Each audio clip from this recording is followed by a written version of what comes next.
Hello everyone, I am Anuj. I am preparing for banking exam. Let's do together. तो आज हम लोग यहाँ पे स्ट्रेटेजी के बारे में बात करने वाले हैं, जो आरआरबी पीओ मेंस के लिए जो मेरी स्ट्रेटेजी रहने वाली है। काफी लोगों ने वीडियो मांगी थी तो उसके बारे में मैं बताने वाला हूँ। सबसे पहले यहाँ पे आपको ये दिमाग में रखना पड़ेगा, जो फर्स्ट टाइम दे रहे हैं, जिन लोगों ने पहले दे रखा है उनके लिए उनकी मैं बात नहीं करूंगा क्योंकि उनको पता है ऑब्वियसली, लेकिन वीडियो देखनी है तब भी आप देख लेना। लेकिन जो फर्स्ट टाइम दे रहे हैं आरआरबी पीओ मेंस, मैं उनके लिए कुछ चीजें क्लियर करने वाला हूँ। तो वही चीज मैंने यहाँ लिख रखी है। तो वो चीज आपको मतलब आपको ये चीज तो पता होनी चाहिए ना, बेसिक है एकदम, कि आपको कंपोजिट टाइम दिया जाएगा। ये चीज आप दिमाग में रखना, आप पता ही होगी कि आरआरबी पीओ में, जैसे आरआरबी पीओ में कंपोजिट टाइम आता है, कोई भी सेक्शन आप चूज कर सकते हो, वैसे ही मेंस में भी यही होता है कि कंपोजिट टाइम दिया जाएगा 2 घंटे का। 2 घंटे में आप कोई से भी क्वेश्चन कर सकते हो। डजेंट मैटर आप कितना भी टाइम दो किसी सेक्शन को, ठीक है, कोई फर्क नहीं पड़ता। ठीक, तो ये चीज आप दिमाग में रखना। और ये फायदे वाली बात भी हो सकती है और थोड़ी सी मतलब आपके लिए थोड़ा सा नुकसान भी कर सकता है, क्योंकि काफी लोग फिर रीजनिंग में लगे रहेंगे, हम पूरी पजल बनाएंगे 2 घंटे बैठ के। ऐसा नहीं है, आपको सारे सेक्शन को टाइम देना पड़ेगा। ये टाइम मैनेजमेंट आपको खुद सीखना पड़ेगा, ठीक है। और ये आएगा कैसे? प्रैक्टिस से आएगा, मॉक टेस्ट देते रहोगे तो ही आएगा। और स्ट्रेटेजी हर किसी की अलग होती है, अप्रोच हर किसी की अलग होती है। मेरी क्या अप्रोच है, मैं इस वीडियो में उसकी बात करेंगे, ठीक है। तो आप इससे रिलेट कर लेना, आपको क्या अपनी अप्रोच बनानी है, ठीक है।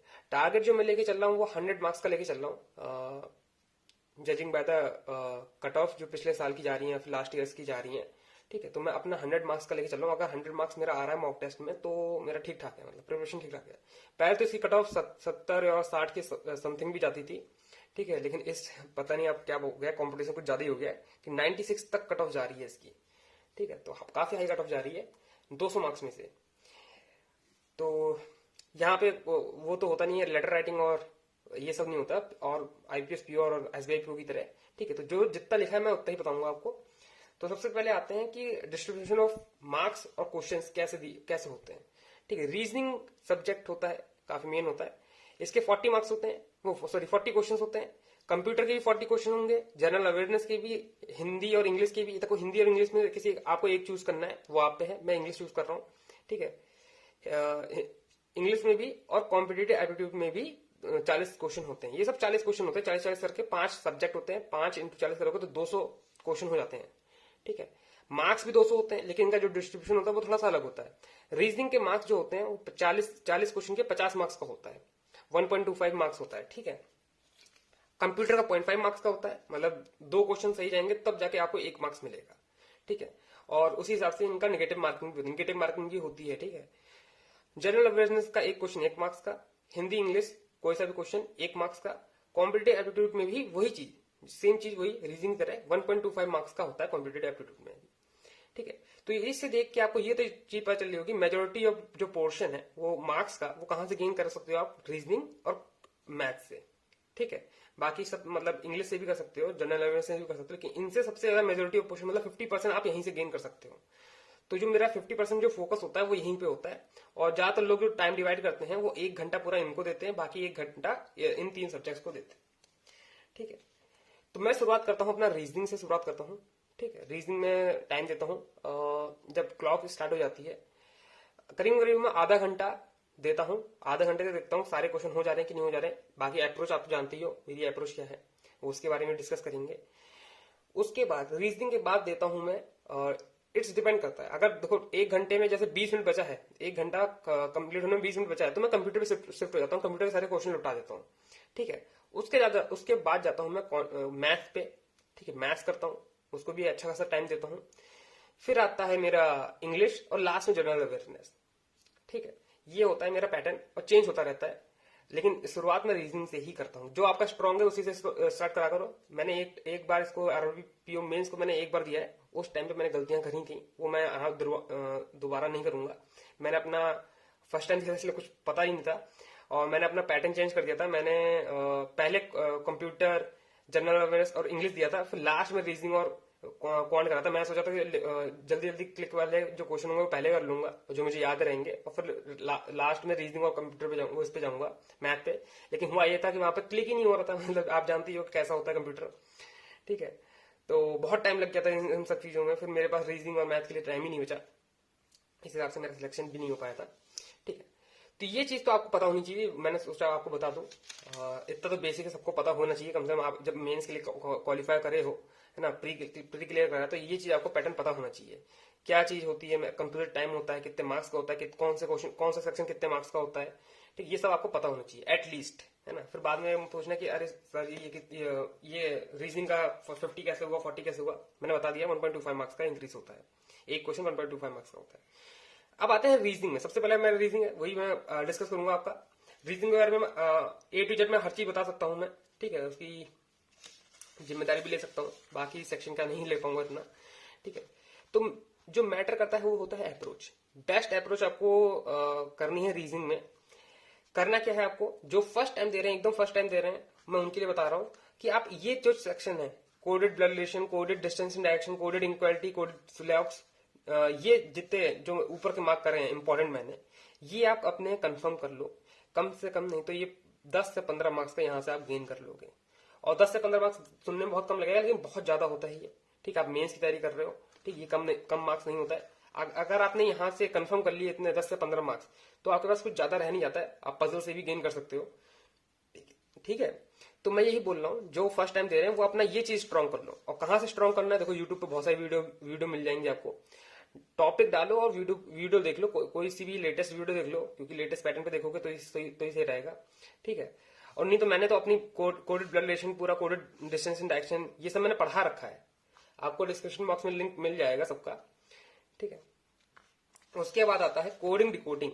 देखो ये जो होता है फर्स्ट टाइमर्स के लिए, जो एकदम एकदम न्यू है ना, फर्स्ट मेंस भी देंगे वो, है ना, बैंकिंग का, उनके लिए बहुत ही डिफिकल्ट होगा इसको डिकोड करना, क्योंकि इसके बहुत सारे लॉजिक होते हैं, है ना, इसके बहुत सारे लॉजिक होते हैं। इसका सिंबल, अल्फाबेट लिखा होगा, नंबर भी लिखा होगा, इन सबके अलग अलग मीनिंग होते हैं। इसका वर्ड, इसका एक वर्ड बना होता है, सपोज करो मेरा नाम ही लिखा है, ठीक है।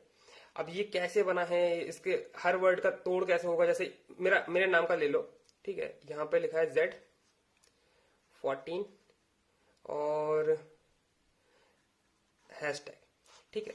अब ये मेरा कोड हो गया एक टाइप से, अनुज का कोड हो गया। ये अनुज का कोड बना कैसे, ये अगर देखा जाए तो साफ साफ दिख रहा है यहाँ पे कि ए का जो है अपोजिट है Z, ठीक है। एन का जो है प्लेस वैल्यू 14 लिखी है, और ये हैशटैग, ये डॉलर का साइन कैसे आया, मेरे में 2 वॉवेल है, मेरे नाम में 2 वॉवेल है, तो 2 वॉवेल अगर इवन है तो ये आ जाएगा, ऑड है तो मतलब कुछ और भी दे देगा, एडिट दे देगा, डिपेंड ऑन, हमें जस्ट वो मतलब देखना पड़ेगा, ठीक है। तो ये काफी डिफिकल्ट रहेगा जो फर्स्ट टाइमर्स है। मैं वही बोलूंगा कि आप इसको स्किप कर सकते हो, मतलब पढ़ लो, लेकिन यही होगा कि अगर बन रहा है तो बनाना, नहीं बन रहा तो इस पर टाइम वेस्ट बिल्कुल नहीं करना है। स्किप, अभी मैं स्किप वाले पार्ट पे चलूंगा, क्योंकि आपका कंपोजिट टाइम है 2 घंटा, अगर इस पर आप सारा टाइम दे दोगे तो आगे के क्वेश्चन नहीं कर पाओगे। रीजनिंग आपका पहला सब्जेक्ट रहेगा, तो आपको कंप्यूटर और इंग्लिश में कहाँ टाइम दे पाओगे, इसलिए इसको स्किप करना। अगर पहली बार में आपको नजर आ गया कि हाँ ये ऐसा ऐसा बन रहा है तो बना देना, लेकिन नहीं आया तो 1 से 2 मिनट से ज्यादा इस पर वेस्ट बिल्कुल मत करना, ठीक है। ऐसी इनपुट आउटपुट होता है, इसमें भी बहुत सारे लॉजिक होते हैं, ठीक है, बहुत सारे लॉजिक होते हैं, ठीक है। ये यहाँ पे मैं एक वीडियो में डिस्कस भी नहीं कर पाऊंगा, इतने लॉजिक होते हैं आपके, ठीक है। जितना आप मतलब माइंड आपका जितना ओपन रहेगा, उससे भी ज्यादा लॉजिक होते हैं, ठीक है। जितना मुझे भी नहीं पता होगा उससे भी ज्यादा लॉजिक होते हैं। सीख कहाँ पाओगे, देखो यूट्यूब से सीख सकते हो, है ना। यूट्यूब, मैं हर चीज यूट्यूब पे ही बोलूंगा, क्योंकि यहाँ पे कोर्स का प्रमोशन तो करूंगा नहीं, है कि नहीं, पैसा तो मिला नहीं है, ठीक है। तो फिर बाद ये 2 टॉपिक जो मैं क्या कर रहा हूँ स्किप पार्ट होते हैं, ये मेरे भी होते हैं, है ना, मैं लास्ट में करता हूँ, प्रायोरिटी सबसे लास्ट में देता हूँ। फिर आता है पजल्स काफी इंपॉर्टेंट होती हैं, 3 से 4 पजल आएंगी, काफी हाई लेवल की पजल आएंगी, पीओ लेवल का एग्जाम है, विथ 3 ऑब्जेक्ट आएंगे, 3 या 3+ ऑब्जेक्ट आएंगे। ऑब्जेक्ट्स क्या होते हैं, है ना, मैं ये बता देता हूँ। जैसे कि हमारा बोला होता है कि प्री में कि एक सर्कल है, उसमें 8 लोग बैठे हैं, इनसाइड फेस कर रहे हैं, तो ये एक ऑब्जेक्ट की पजल है ना, सिर्फ पर्सन बैठे हैं और एक स्ट्रक्चर में बैठे हैं और इनसाइड फेस कर रहे हैं, ये एक ऑब्जेक्ट की पजल है।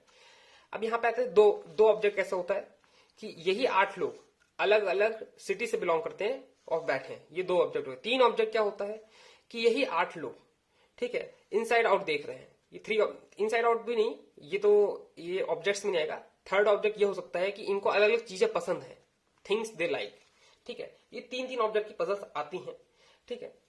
और पजल्स में भी आपका डिस्टेंस एंड डायरेक्शन भी इंक्लूड कर देगा कि हाँ एक बिल्डिंग में कुछ लोग रहते हैं और वो अलग अलग डायरेक्शन में उनका ऑफिस है, आप उसको अरेंज करो।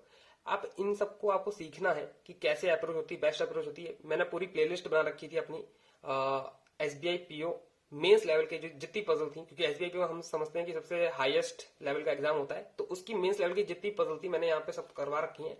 डिस्क्रिप्शन बॉक्स में आपको लिंक मिल जाएगा, आप एक बार जाके देख लेना कि अप्रोच क्या होती है और पजल का लेवल क्या होता है, आपको लेवल वहां से पता चलेगा।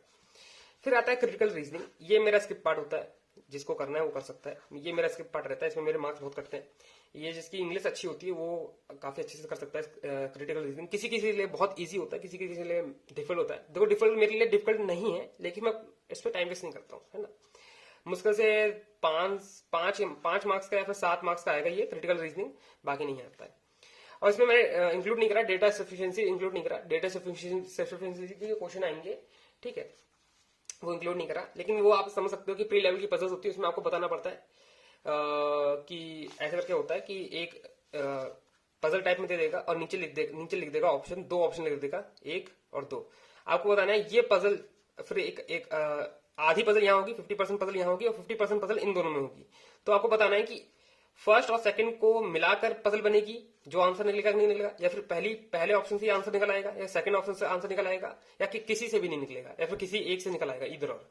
ये होता है डेटा सफिशिएंसी, ठीक है। जब मैं मॉक टेस्ट दूंगा तो मैं एक बार दिखा दूंगा आपको कि कैसे होता है। फिर हम लोग चलते हैं यहाँ पे क्वांटिटेटिव एप्टीट्यूड पे। यहाँ पे आपको क्या मिलेगा देखने को, अप्रॉक्स देखने को मिल सकता है। सिंप्लीफिकेशन तो भूल ही जाओ, ये तो बिल्कुल नहीं मिलेगा। अप्रॉक्स भी नहीं मिल सकता है, लेकिन 1-2 क्वेश्चन हो सकता है कि हाँ भाई आ सकते हैं, कुछ कह सकते हैं। तो इसमें शिफ्ट तो होती नहीं, एक ही शिफ्ट में पेपर होता है, नॉर्मलाइजेशन तो बिल्कुल नहीं होता है। इसलिए जैसा जैसा पेपर सबको मिलेगा वैसा ही आपको भी मिलेगा। तो अप्रॉक्स का क्वेश्चन देखने को मिल सकता है, या तो अप्रॉक्स मिलेगा, नंबर सीरीज मिलेगा, या फिर क्वाड्रेटिक मिलेगा। इन तीनों से कोई एक तो मिल ही जाएगा, है ना। और कोई आसान तो देगा नहीं भाई, है ना, मेंस का पेपर है तो बहुत लंबा लंबा देगा, ठीक है। तो ये चीज आप अपनी कंफर्म करके जाना।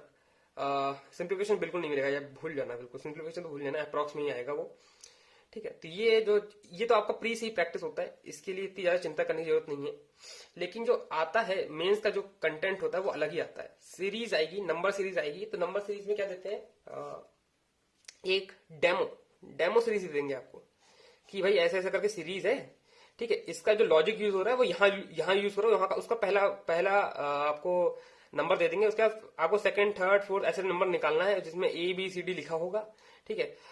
फिर नंबर निकालने के बाद बोलेगा कि A+B-C+D का आंसर बताओ कितना आ रहा है, ठीक है।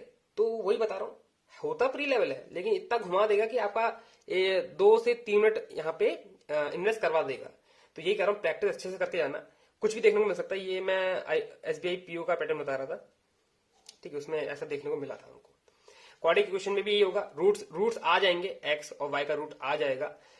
सपोज करो रूट आ भी जाता है तो उसमें बोलेगा x इंटू वाई क्या आ रहा है, या फिर x इंटू वाई इंटू 2 क्या आ रहा है, ऐसे करके क्वेश्चन लास्ट में पूछ लेगा, ठीक है। तो सिर्फ रूट निकालने तक नहीं होगा, ऐसे भी अपग्रेड क्वेश्चन हो सकते हैं। ये मतलब मैं अपग्रेड क्वेश्चन बता रहा हूँ, बेसिक तो आपको पता ही है, लेकिन ज्यादा से ज्यादा क्या हो सकता है वो ये हो सकता है।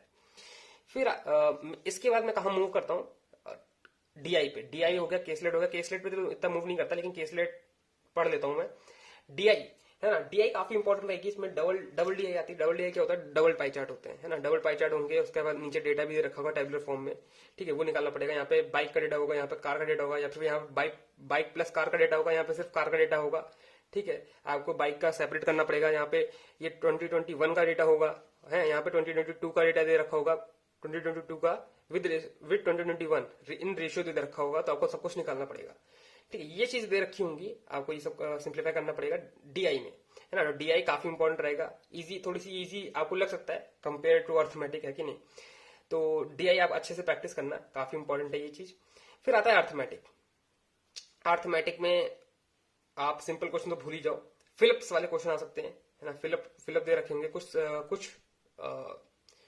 जो डिजिट्स हैं वो ब्लैंक रहेंगी, आपको ऑप्शन से पुट करके वहां पे फिट करना पड़ेगा कि हाँ भाई ये जो क्वेश्चन है वो सही जस्टिफाई कर रहा है कि नहीं कर रहा है इन डिजिट के साथ। तो ऐसे अर्थमेटिक कुछ क्वेश्चन आएंगे। मॉक टेस्ट में आपको देखने को मिलेगा, जब मैं मॉक टेस्ट डालूंगा तो उसमें आपको दिखा दूंगा। मैं यहाँ से बता रहा हूँ कि क्या क्या आता है, आपकी अप्रोच क्या रहनी चाहिए, किस स्ट्रक्चर में आपको जाना चाहिए, मतलब किस सीरीज में जाना चाहिए, पहले क्या अटेम्प्ट करना चाहिए, वो मैं यहाँ बता रहा हूँ। फिर आता है डेटा सफिशिएंसी, ये क्वेश्चन आएंगे, ये भी प्री लेवल के क्वेश्चन आपको लगेंगे, ठीक है। और फिर आपको बताना पड़ेगा कि कौन से कंक्लूजन रिक्वायर्ड है आंसर देने के लिए। और Q1 Q2 आता है। Q1 Q2 आपको नहीं पता हो तो क्वांटिटी आएगा, 2 क्वांटिटी निकालनी पड़ेगी। क्वेश्चन दे देगा, है ना, Q1 क्वेश्चन दे देगा, एक Q2 क्वेश्चन दे देगा, उसमें 2 क्वांटिटी आ रही होंगी, उसमें से बताना है कि कौन सी क्वांटिटी बड़ी है, छोटी है, इक्वल है, बड़ी इक्वल है ना, या फिर CND, है ना, कैन नॉट बी डिटरमाइन या फिर इक्वल। ये इन दोनों को सेम में रखते हैं वो लोग, ठीक है। तो ये Q1 Q2 वाले क्वेश्चन भी आते हैं। तो मैथ का तो इतना हो गया। फिर आते हैं हम लोग इंग्लिश पे। अब इंग्लिश और हिंदी का तो मैं बता नहीं पाऊंगा, हिंदी में तो बहुत ही गंदे मार्क्स आए थे मेरे, मतलब एक मॉक टेस्ट मैंने ट्राई करा था इसलिए बता रहा हूं मैं। तो इंग्लिश का मेरा थोड़ा लगता है कि हाँ चलो हिंदी से तो बेहतर है। देखो हिंदी में क्या होता है, बस हिंदी में आप जो आरसी होती है ना, आरसी जो हिंदी में बड़ी से लिख के आती है, आप उसको अच्छे से कर लोगे, क्योंकि वहां भाई देखो मीनिंग जितना अच्छे तरह मीनिंग समझ लोगे, है ना, आरसी का, उतनी अच्छी तरह आप आंसर दे पाओगे। बाकी सब कुछ तो बहुत ही अलग होता है उसमें, इतनी सारे शब्दकोश होते हैं, मुझे बिल्कुल नहीं पता। सीखना चाहो तो सीख सकते हो, अगर मैंने टाइम दिया तो मैं सीख सकता है हिंदी, लेकिन मैं इंग्लिश पे टाइम दे रहा हूँ, इंग्लिश पे फोकस कर रहा हूँ, क्योंकि सारे मैं जो पेपर दे रहा हूँ वो इंग्लिश में ही दे रहा हूँ, है ना, और इंग्लिश लैंग्वेज आती ही है। तो आरसी हो गया, है ना, आरसी आएगा, इतना हार्ड लेवल नहीं आएगा, आरआरबी है ये, है ना, आरआरबी है, तो इसको आप clerk, IPS clerk mains level मानो अगर आपने दिया हो, लेकिन जो फर्स्ट टाइमर है मैं उनके लिए बता रहा हूँ, ठीक है। आरसी आएगा, डबल फिलअप्स आएंगे, डबल क्लोज टेस्ट जिसको आप कह सकते हो, डबल डबल आएंगे, ऑप्शन भी डबल डबल होंगे। जो इंग्लिश होती है मेंस की, वो कंपैरेटिवली मतलब प्री के हिसाब से इजी होती है, क्योंकि इसमें ऑप्शन बहुत आपको हेल्प करते हैं। ऑप्शन के थ्रू जाओगे तो आपका जल्दी क्वेश्चन बन जाएंगे। रीअरेंजमेंट आएगा विद फिलअप्स आएगा, इसको भी करना है। अभी मैंने एक मॉक टेस्ट दिया है, मैं उसमें दिखा दूंगा आपको, इस वीडियो के लास्ट में आपको दिखेगा, उसमें हर एक क्वेश्चन जितने मैंने बता रखा हूँ वहां पे सबका एक एग्जाम्पल होगा, सेट होगा, आप देख लेना उसमें, ठीक है, कैसे करें। एड डिडक्शन आएगा जो मैं स्किप करता हूँ, और सेंटेंस इंप्रूवमेंट आएगा, सेंटेंस इंप्रूवमेंट हो गया, वर्ड इंप्रूवमेंट हो गया, सब इसी में आता है, ठीक है। और कैसे कैसे आएगा उसका एक एग्जाम्पल आपको देखने को मिल जाएगा। ईडियम्स होंगे, फ्रेजेस होंगे, ये सब आप करके जाना, ठीक है। तो जो आपका हेल्प करेगा वो होगा ये डबल फिलअप्स हेल्प करेगा, रीअरेंजमेंट हेल्प करेगा, सेंटेंस इंप्रूवमेंट हेल्प करेगा, ये बहुत इंपॉर्टेंट है, मतलब मार्क्स गेन करने में हेल्प करेंगे। मैं ये सोच रहा हूँ कि 20 से 25 मार्क्स तक मेरा यहाँ पे हो जाए तो काफी अच्छा रहेगा मेरे लिए। और आरसी भी आपकी हेल्प कर सकती है, ठीक है। फिर आते हैं कंप्यूटर और जनरल अवेयरनेस पे। तो कंप्यूटर में क्या इंपॉर्टेंट होता है, देखो जनरेशन से क्वेश्चन पूछेंगे, कितने जनरेशन होता है, अभी 5th जनरेशन चल रही है, 6th जनरेशन चल रही है, 5th, अभी इसमें भी मैं कंफ्यूज हूँ, है ना, आप बताना। 6th जनरेशन मतलब एआई, है ना, एआई चल रहा है।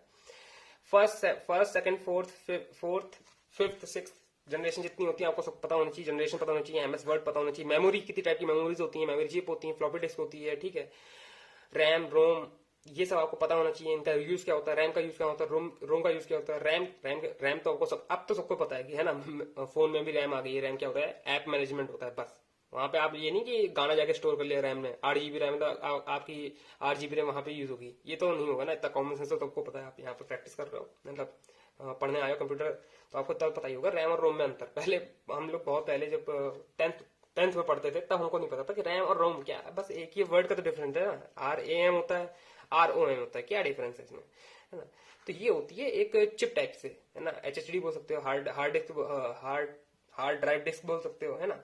और ये होती है रैम, है ना, रैम तो आपको पता है ना, रैम मैनेजमेंट क्या होता है। फोन की जो रैम होती है वो भी कंप्यूटर की रैम सिमिलर होती है, सेम होती है। मेमोरी सब इसमें ही आते हैं। इनपुट आउटपुट डिवाइसेस आपको पता होना चाहिए ऑब्वियसली, है ना, कंप्यूटर होता है, जॉयस्टिक होता है, ये सब क्या होते हैं, इनपुट आउटपुट डिवाइस होते हैं, क्योंकि क्वेश्चन आते हैं, क्वेश्चन ऐसे आएगा कि बताओ इनमें से कौन सा इनपुट डिवाइस नहीं है, या फिर इनमें से कौन सा इनपुट डिवाइस है, ठीक है, ये सब पता होना चाहिए। प्रिंटर्स आपको पता होना चाहिए, सारे प्रिंटर पता होना चाहिए, प्रिंटर पता होना चाहिए, लैंग्वेज पता होनी चाहिए, C++, जावा पता होना चाहिए, मतलब कि कोडिंग आनी चाहिए आपको, लेकिन ये पता होना चाहिए कि हाँ C++ होती है, जावा भी होती है, क्योंकि डिफ्रेंशिएट करने को बोलेगा ना, वो कहेगा कि इसमें से बताओ कौन सी लैंग्वेज है, कंप्यूटर लैंग्वेज है, बोलेगा कि गूगल क्रोम, फायरफॉक्स, जावा, है ना। अब इसमें से बताओगे ना कि कौन सी लैंग्वेज है, बाकी सब लैंग्वेज नहीं है ऑब्वियसली, ठीक। तो ये सब आएगा आपका, कैसे कर सकते हो, PDF कर सकते हो, यूट्यूब से वीडियो देख के कर सकते हो। अब देखो मुझसे बहुत लोग पूछते हैं कि आपने कैसे करा, तो मैं यही बता देता हूँ कि भाई मैंने तो BCA कर रखा है, डिग्री है मेरे पास, ठीक है, कंप्यूटर की डिग्री है, इसलिए मुझे ज्यादा करने की जरूरत पड़ती नहीं है, क्योंकि पहले से पता है ना, आप पता लगा जिसके पास कंप्यूटर पहले से है वो इन सब चीजों में अच्छा हो सकता है ना। बस हमें कुछ चीजें पढ़ने की जरूरत पड़ती है, बस जनरेशन हो गया, फिर जो अभी लेटेस्ट न्यूज आ रही होंगी चिप्स के बारे में, कोबाल्ट क्या होता है, ये सब इन सब चीजों के बारे में पढ़ना पड़ेगा, ठीक है, ज्यादा पढ़ने की जरूरत नहीं पड़ती है हमको। कोबाल्ट लिथियम आयन बैटरीज में यूज होता है, एक मेटल होता है वो। जनरल अवेयरनेस कहाँ से करें? जनरल अवेयरनेस भाई देखो, मैं तो पीडीएफ और वीडियो सोर्स होते हैं मेरे सोर्सेस, यूट्यूब के भी होते हैं, यूट्यूब की बहुत सारी वीडियोस होती हैं, ठीक है। जो एक मंथ के जो पूरी पूरी लाइनर निकालते हैं ना वो लोग, उन वीडियो को मैं देखता हूँ। मेरा जो टारगेट रहेगा वो मई जून जुलाई रहेगा, इन 3 मंथ पे मैं ज्यादा फोकस करूंगा, मेरे लिए इंपॉर्टेंट रहेंगे। बाकी मैं अप्रैल और अगस्त तक ये पूरा करके जाऊंगा, ठीक है। तो पीडीएफ सोर्सेज है मेरे, वीडियो सोर्सेज भी हैं। पीडीएफ आपको टेलीग्राम पे मिल जाएंगी, वीडियो आपको यूट्यूब से मिल जाएंगी, ठीक है। तो यहाँ से आप अगर पता लगाया जाए कि मतलब डिसाइड करा जाए कि कैसे कैसे कितना कितना करूंगा मैं, तो रीजनिंग का मेरा यही रहेगा कि रीजनिंग और मैथ का, इन दोनों को बताता हूँ। क्वांट का देखो 100 मार्क्स का है ना इसमें, ये दोनों मिला के 100 मार्क्स का है। तो मैं यही ट्राई करूंगा कि इसमें मेरा 50% मतलब 50 मार्क्स यहाँ से कवर हो जाए, 50 या 60 मार्क्स। 50 से ऊपर होगा, जितना भी होगा सब मेरे लिए सफिशिएंट रहेगा। तो 50 मार्क्स का काम मैं इन दोनों से ट्राई करूंगा कि मैं गेन कर लूं।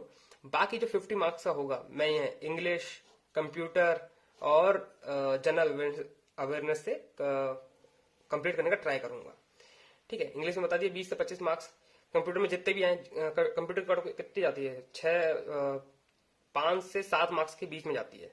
7 मार्क्स मतलब ये 20 मार्क्स में से मिलेगा आपको। 40 क्वेश्चन होंगे लेकिन वो 20 मार्क्स बन जाएगा। 20 मार्क्स में से आपकी कट ऑफ इतनी जाएगी, हर बार जाती है, इसलिए मैं बता रहा हूँ। ज्यादा जा सकती है, मैं कोई प्रेडिक्ट नहीं कर रहा हूँ, लेकिन मैं बता रहा हूँ कि हाँ आप अपना टारगेट 10 से 12 मार्क्स का लेके चलोगे तो भी ठीक है। 10 से 12 मार्क्स मतलब इसका डबल कर दो, 20 से 22 क्वेश्चन आपके ठीक होने चाहिए, ठीक है। इसमें मार्क्स का बहुत कंफ्यूजन है, इसलिए मैं बार बार एक्सप्लेन करने का ट्राई करता रहता हूँ। जनरल अवेयरनेस में भाई मेरे 20 ही ठीक हो जाए, बस मैं यही चाहता हूँ। ज्यादा मुझे मार्क्स चाहिए नहीं, 50% मार्क्स मिल जाए बहुत अच्छी बात होगी मेरे लिए, ठीक है। तो ये रहा मेरा पूरी स्ट्रेटजी, मैंने पूरा बता दिया आपको कहाँ से क्या क्या करना है, ठीक है।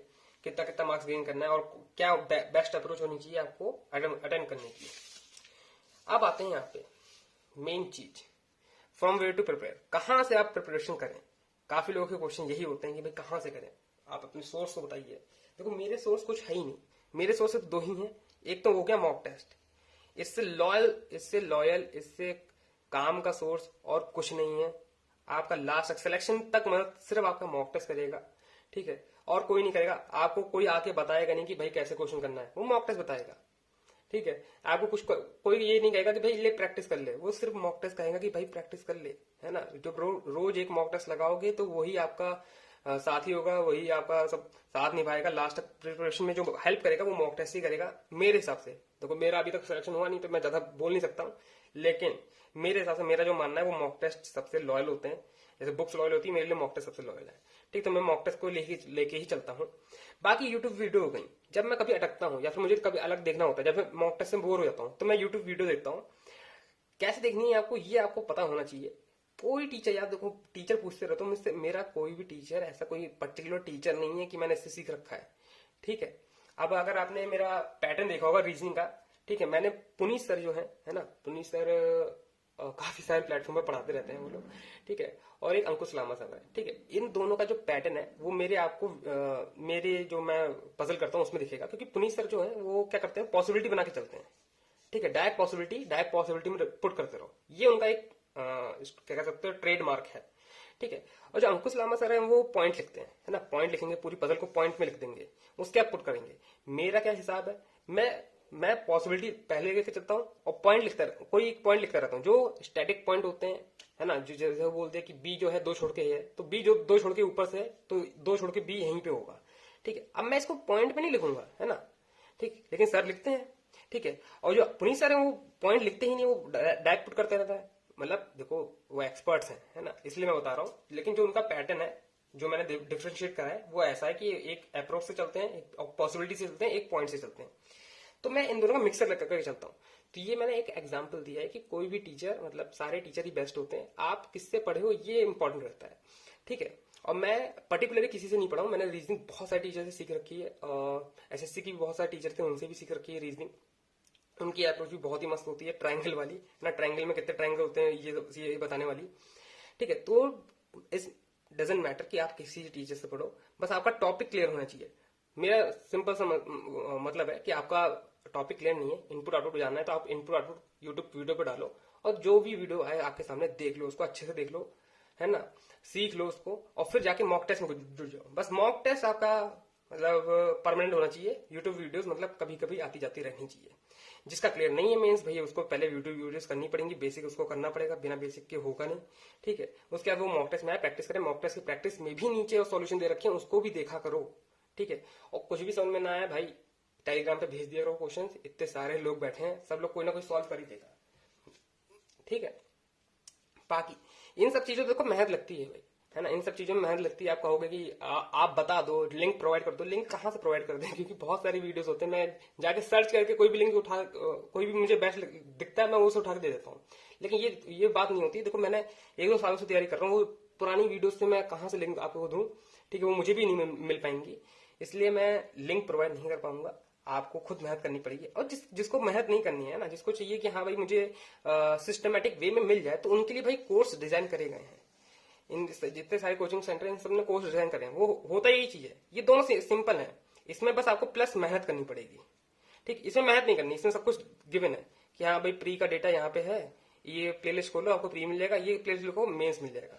और मैं कुछ मतलब क्वेश्चन नहीं करता, मैं कोई क्रिटिसाइज नहीं कर रहा हूँ भाई। देखो उनका यही तो एक पॉजिटिव प्लस पॉइंट है ना, कि जिसको मतलब थोड़ा मेहनत में उसको अपना दिमाग नहीं लगाना कि भाई मुझे नहीं चाहिए, मुझे बस पॉइंट्स मिल जाए, मैं उसको तैयार कर लूंगा, मैं अपना पेपर क्लियर कर लूंगा, तो वो लोग कोर्स से करते हैं। और जो लोग कोर्स से नहीं करते वो यूट्यूब वीडियो या मॉक टेस्ट से करते हैं, ठीक है। तो इन दोनों में से आपको कोई एक चूज करना पड़ेगा। अगर आपको थोड़ा सा मेहनत करना है, थोड़ा सा रिसर्च करना है, तो आपको यूट्यूब वीडियो पे जाना पड़ेगा। और नहीं आना तो भाई कोर्स ले लो, बहुत अच्छा रहता है कि उस पर सिस्टमेटिक वे में हर चीज मिल जाती है, बेस्ट टीचर मिल जाते हैं। कोर्स का नाम तो बिल्कुल नहीं बताऊंगा भाई, पैसा तो नहीं मिला प्रमोशन करने के लिए, ठीक है, क्योंकि बहुत सारे कोर्स हैं, किसी का नाम नहीं बता सकते यहाँ पे। जैसे यूट्यूब वीडियो भी बहुत सारी वीडियोस है, किस किस का नाम बताओगे। तो यही प्रिपरेशन कहाँ से करेंगे, तो देखो मॉक टेस्ट हो गया, यूट्यूब वीडियो हो गया, इन दोनों को ले लो या तो कोर्स ले लो डायरेक्ट, ठीक है। टॉपिक वाइज सर्च करोगे तो आपके लिए बेनिफिट रहेगा, है ना। और आपको टॉपिक पता होना चाहिए, टॉपिक मैंने ये सब बता ही दिए, है ना। अब क्या करना है, यहाँ पे कोड एडमिनिस्ट्रेशन डालना है यूट्यूब पे और कोई भी वीडियो देख लो उठाकर, है ना। आपको बस समझ में आना चाहिए कंटेंट इंपॉर्टेंट होता है, नॉट अ पर्सन, ठीक। कंटेंट इंपॉर्टेंट होना चाहिए आपके लिए, तो कंटेंट इंपॉर्टेंट होना चाहिए, क्योंकि आपको किसी के साथ नहीं रहना है। अपना पेपर क्लियर करो और निकलो, नौकरी करो बस, ठीक है।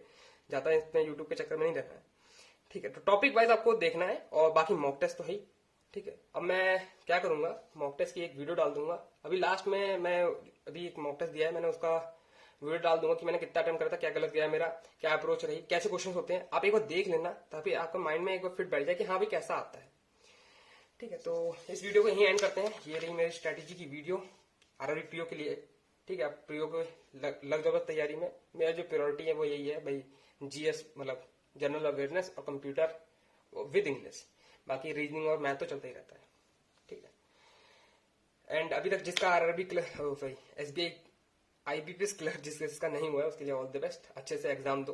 देखो प्री तो आपको साथ में लेके चलना पड़ेगा, लेकिन जिसका आरआरबी पीओ निकला है वो एक मॉक टेस्ट तो रेगुलर लगाए, ठीक है। रात में बैठ के या शाम को बैठ के आप अपना आईबीपीएस क्लर्क का तैयारी कर सकते हो, वो इतना हार्ड नहीं है। अगर आप ये वाला पोर्शन करोगे तो वो भी हो ही जाएगा, ठीक है। एक मॉक टेस्ट आपको दिन में लगाना ही लगाना है पीओ का। सुबह लगा लो, शाम को लगा लो, इट डजंट मैटर। मैं करता हूँ सुबह लगा लेता हूँ, सुबह रीजनिंग और मैथ लगा लिया, बाकी टाइम क्योंकि इसे तो लेटे भी लगा सकते हो, ठीक है। फिर रात में एनालिसिस कर लिया, फिर कुछ एक्स्ट्रा पढ़ना तो एक्स्ट्रा पढ़ लिया, बस ये करता हूँ। बस एक मॉक टेस्ट आपको लगाना है विद एनालिसिस, ठीक। इस वीडियो को यहीं पे एंड करते हैं, एंड होप सो आपको सब कुछ पता चल गया हो कैसा आता है क्वेश्चन पेपर और फिर।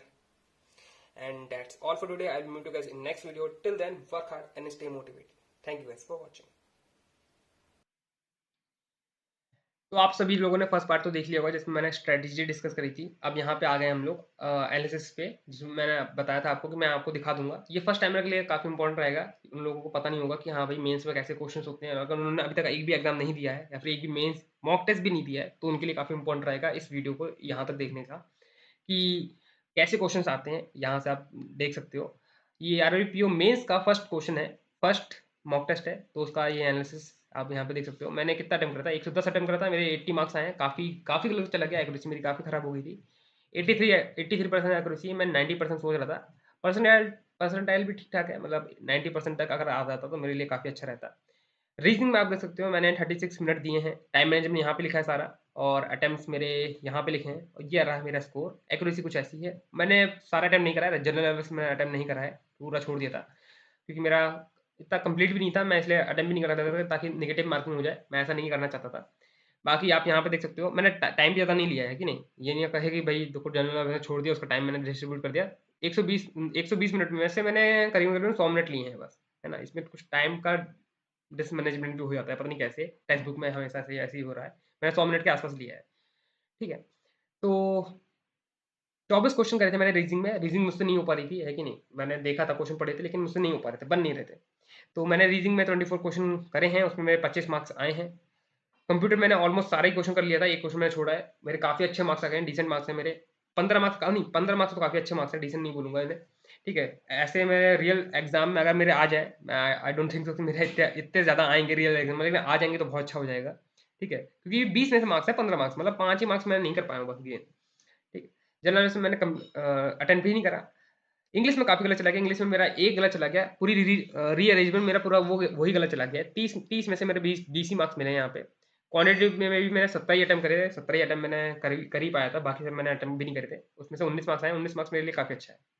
तो वही मैं बता रहा था कि अगर आप यहाँ से देखा जाए तो 19 मतलब 20 मार्क्स है अप्रॉक्स, यहाँ पे 25 मार्क्स है, 20 और 25 कितना 45 मार्क्स हो गया। रीजनिंग और मैथ मिला के अप्रॉक्स 50 मार्क्स मेरा पहुंच रहा है, तो ये ठीक है, ये ठीक मतलब एक एक क्लू है, एक संदेश है कि हाँ मेरा जो प्रिपरेशन है वो ठीक जा रहा है। मैंने यही प्रैक्टिस करा था कि हाँ कंप्यूटर वो सॉरी क्वांटिटेटिव एप्टीट्यूड और रीजनिंग, मैथ और रीजनिंग को मिलाकर मेरा 50 मार्क्स तक आ जाए, मतलब 50% मार्क्स, क्योंकि 50-50 मार्क्स का होता है ना, 50-50 100 मार्क्स, 200 मार्क्स का क्वेश्चन होता है तो 50% मार्क्स यहीं से गेन हो जाएगा।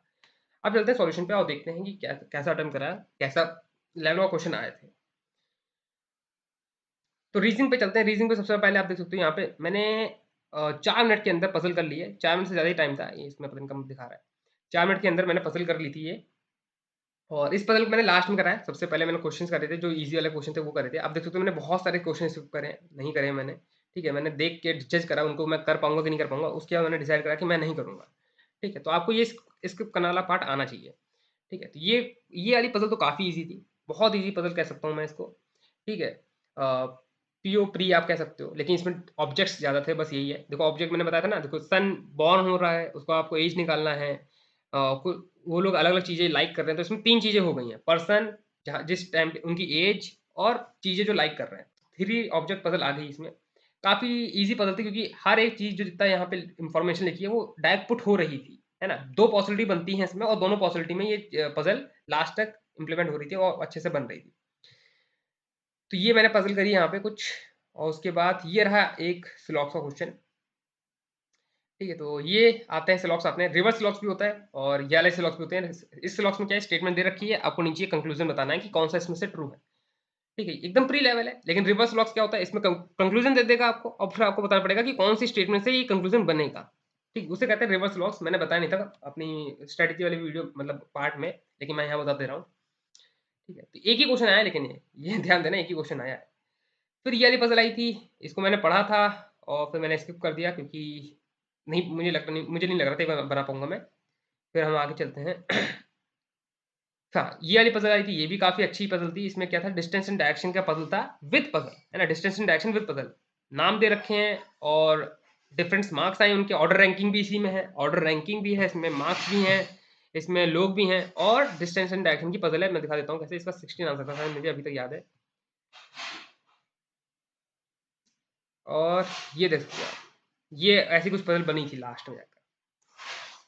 तो आपको बैकग्राउंड में नॉइज आ रहा होगा, उसके लिए माफ़ी चाहूँगा, क्योंकि अभी एकदम सुबह का टाइम हुआ है और यहाँ पे बर्तन धुले जा रहे हैं। तो ये मैंने कल मॉक टेस्ट दिया था, आज 28 तारीख हो रखी है, और आज मैं एक मॉक टेस्ट दूंगा।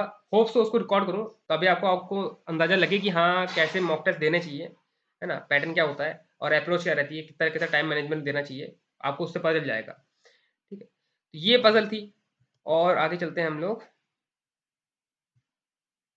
ये कुछ क्वेश्चंस हैं, इनको मैं स्किप कर देता हूँ। मैंने बताया था क्रिटिकल रीजनिंग में स्किप कर देता हूँ, वही स्किप वाले पार्ट है। ये पजल थी, इसमें ये प्रोफेशन दे रखे हैं और मेंबर दे रखे हैं, तो ब्लड रिलेशन विद पजल थी, ये ब्लड रिलेशन विद पजल थी। इसमें एक गलत गया मेरा, बाकी ठीक गए सारे, और एक क्वेश्चन ये था। और उसके बाद ये एक एक ये पजल भी थी, ये मुझसे भी नहीं हो रही थी, मैंने पढ़ा था पढ़ के देखो मैं पढ़ लेता हूँ, पढ़ के डिसाइड करता हूँ कि पजल मुझे करना है कि नहीं करना है। तो मैंने पढ़ा और मुझे लगा कि मुझसे नहीं होगा। उसमें लिख रखा है तो 6% लोगों ने आंसर करेक्टली करा है, मतलब काफ़ी टफ लेवल की पजल थी, इसलिए मैंने भी नहीं करा इसे। अच्छा रहा, डिसीजन जो होते हैं अच्छे होते हैं कि मैंने इसके स्किप करा। और काफ़ी पजल मैंने स्किप करी इसमें, इसलिए बता रहा हूँ मैं कि रीजन थोड़ा सा मुझे अच्छा मॉडरेट लेवल का लगा इसमें। फिर आते हैं, हाँ, इस पजल में आते हैं। इस पजल को आप देख सकते हो, इसमें 10 लोग बोल रखा है, आमने सामने बैठे हैं, उनके बारे में चीज़ें दे रखी हैं। तो पजल मैंने कुछ ज़्यादा अटेम्प्ट करी हैं और इसमें जो मिसलेनियस पार्ट था वो ज़्यादा कुछ खास था नहीं। और एक इसमें इनपुट आउटपुट है, हाँ, ये रहा इनपुट आउटपुट, एकदम ईजी लेवल का इनपुट आउटपुट। अगर आप पढ़ लोगे तो आपको पता चल जाएगा कि हाँ, हम लोग भी कर सकते हैं। चलो मैं बता देता हूँ इसमें। ये देखो इनपुट आउटपुट क्या होता है, अगर किसी को फर्स्ट टाइम है उनको नहीं पता है तो बता देता हूँ। एक इनपुट दे रखा होगा, जैसे यहाँ पे दे रखा है, और ये फिर स्टेप्स फॉलो करें, स्टेप्स लॉजिकल स्टेप्स होते हैं, फॉलो कराए जाते हैं।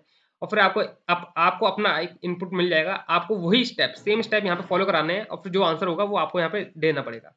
इसमें क्या हो रहा है, जितने भी देखो ये नंबर्स हैं उनको से अरेंज इन असेंडिंग ऑर्डर में अरेंज करा गया है। जितने भी नंबर्स हैं देखो, है ना, अगर गौर से देखोगे तो जितने भी नंबर्स हैं बस उन्हीं को चेंज करा गया असेंडिंग ऑर्डर में।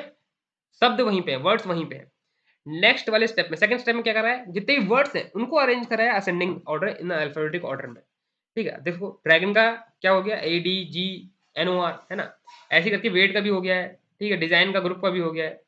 फिर थर्ड स्टेप में आते हैं तो क्या देखने को मिलता है कि जो ये नंबर्स हैं इनको असेंडिंग ऑर्डर में रिप्लेस करा गया है ना। जैसे 1 2 4 7 9 था, इसको सबसे आगे लिखा है क्योंकि असेंडिंग ऑर्डर में सबसे पहले आएगा, सबसे छोटे से बड़ा होता जाएगा ना, 1 3 वाला सबसे इधर आ जाएगा ना, वर्ड्स वहीं पे ही है। फिर अगर फोर्थ स्टेप में देखा जाएगा तो वर्ड्स चेंज कर दिए गए हैं इन अल्फाबेटिक ऑर्डर, ऐसी सो ऑन, चीजें चीजें होती गई हैं आगे। तो वही चीज आपको लॉजिक ये फाइंड आउट करना पड़ेगा, देख के फाइंड आउट करना पड़ेगा।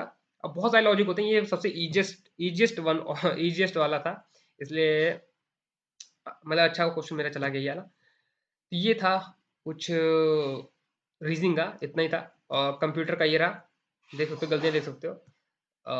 जनरल नॉलेज मैंने कंप्लीट नहीं करा है, मैं इससे भी प्रैक्टिस कर लेता हूँ क्योंकि मैंने दे रखा है। अब देखो मैं यहाँ पे पढ़ रखा था कि आईवेयर बेस्ड यूपीआई 123 पे इन जून 2023 किसने लॉन्च करा, which bank launch, Punjab national bank. ठीक है, अब मैंने यहीं से पढ़ लिया है, ये सब मैंने प्रैक्टिस कर लिया है, तो मुझे इन सबके आंसर पता है। ठीक है, अब मैं यहाँ से बार बार रेगुलर प्रैक्टिस करता रहूंगा तो मेरे आंसर मतलब कंफर्म हो जाएंगे कि हाँ, ये कॉन्फोल्ड for healing skin wound with minimum scarring, मतलब मिनिमम स्कारिंग के बाद कैसे कोई दाग ना रहे, जो मतलब जो घाव रह जाता है ना, वो घाव के कोई दाग ना रहे, ऐसी कौन सी एक रिसर्च है ना वो करी गई है इंजीनियर्स के द्वारा। तो किसके द्वारा ये अप्रूव करा जाएगा, तो इंडियन ड्रग कंट्रोल के द्वारा अप्रूव करा जाएगा। ये सब चीज़ें हैं, आपको पढ़नी पड़ेगी, है ना। एक लीगल ऐप लॉन्च करा गया है चीफ जस्टिस के द्वारा, वो चीफ जस्टिस का नाम बताना है आपको, तो ये रहा वो नाम। देखो मुझे ये सब पता नहीं थे, मैंने सब पढ़े हैं अभी। ठीक है, इसको एनालाइज करते टाइम, अब एनालाइज करते टाइम पढ़ा है, इसलिए मुझे आपसे सब याद है। अब मैं सारे ये जितने क्वेश्चन है कर सकता हूँ, कम से कम एटलीस्ट ये 40 क्वेश्चन तो मेरे कंप्लीट हो गए ना। ऐसे आप 10 क्वेश्चन 10 मॉक टेस्ट लगा लोगे, 10 इंटू 40 कर लोगे, 400 क्वेश्चन आपके हो जाएंगे। तो मॉक टेस्ट काफी इंपॉर्टेंट रहता है। और ये एक प्लेटफॉर्म को बता रहा हूँ, और भी प्लेटफॉर्म होते हैं। ये रहा इंग्लिश का मेरा, सारा सब कुछ सही जा रहा था, और यहाँ पे देखो आपको सब कुछ लाल लाल दिख रहा होगा, एकदम लाल लाल, बाकी सब ग्रीन है, ये लाल लाल, ये क्या है लाल लाल, आप देख लो, ये है रीअरेंजमेंट मेरा पूरा गलत चला गया। ठीक है, ये होता है डबल डबल फिलअप्स, ये होते हैं, देख लो डबल फिलअप्स ये होते हैं। ठीक है, जिसको नहीं पता हो, ये होता है रीअरेंजमेंट विद फिलअप्स, है ना। रीअरेंजमेंट विद फिलअप्स कैसे होते हैं, कुछ ऐसे करके होते हैं। और क्वांट में कुछ मेरा ये हाल रहा, मैंने सब कुछ स्किप करा, सिर्फ कुछ क्वेश्चन मैंने अटेम्प्ट करे और वो भी 100% एक्यूरेसी था। ठीक है, जो मैंने स्किप करे हैं वो अर्थमेटिक हैं ज़्यादातर, और एक एक डीआई है, ये रही डीआई, वो डबल पाई चार्ट की डीआई थी, ये दिखा देता हूँ एक बार मैं, ये रही डबल पाई चार्ट की डीआई, ठीक, एज वाली। और एक शायद केसलेट थी, ये क्वालिटी वाले क्वेश्चन भी मैंने स्किप करे हैं थोड़े बहुत। एक केसलेट भी, ये रही एक केसलेट वो जो मैंने स्किप करी है। तो कुछ ऐसा रहा मेरा एग्जाम। ठीक है, आज मैं ट्राई करूंगा कि एक मॉक टेस्ट को रिकॉर्ड करूं ताकि आपको चीज़ें पता चलें। मैं सोच रहा था सेकंड मॉक टेस्ट का जो अभी मैं आज देने वाला हूं उसको मैं रिकॉर्ड करने का ट्राई करूंगा। ठीक है, तो आपने देख ही लिया है कि मेंस का कैसा होता है, टाइम मैनेजमेंट स्कोर क्या होता है। ऐसी आप भी प्रैक्टिस करना है, अब हर रोज एक प्रैक्टिस करना है और उसका एनालिसिस करना है। ठीक है, और मैं आज और वीडियो डालता रहूंगा इसके recording. And that's all for today, I will meet you guys in next video, till then work hard and stay motivated. Thank you guys for watching and do mock test.